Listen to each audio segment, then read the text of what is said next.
Who are you listening to as you fight this? I'm listening to all of them, including Anthony. I get along very well with Anthony. But he did say, don't wear masks. He did say, as you know, this is not going to be a problem.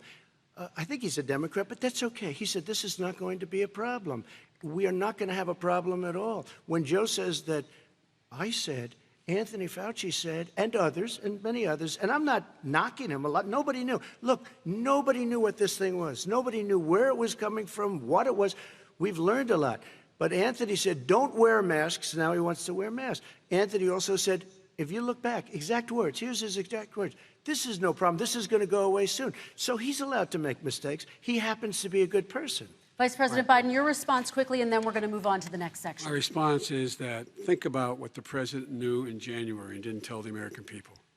He was told this was a serious virus that spread in the air, and it was much worse than the flu. He went on record and said to one of your colleagues, recorded, that in fact he knew how dangerous it was, but he didn't want to tell us. He didn't want to tell us because he didn't want us to panic. He didn't want us, Americans don't panic. He panicked. But guess what?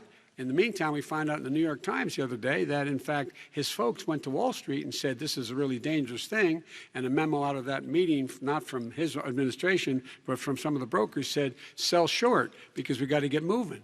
It's a dangerous problem. Well, this is I'm going to give you 30 seconds to respond, and then we're going to move on. I don't know. Somebody went to Wall Street. You're the one that takes all the money from Wall Street. I don't take it. You have raised a lot of money, tremendous amounts of money. And every time you raise money, deals are made, Joe. I could raise so much more money. As president and as somebody that knows most of those people, I could call the heads of Wall Street, the heads of every company in America. I would blow away every record, but I don't want to do that because it puts me in a bad position. And then you bring up Wall Street. You shouldn't be bringing up Wall Street because you're the one that takes the money from Wall Street, not me. I could blow away your records that, like you wouldn't believe. We don't need money. We have plenty of money. In fact, we beat Hillary Clinton with a tiny fraction of the money that she was able to. All right, gentlemen, we're going to move on. Average contribution, $43.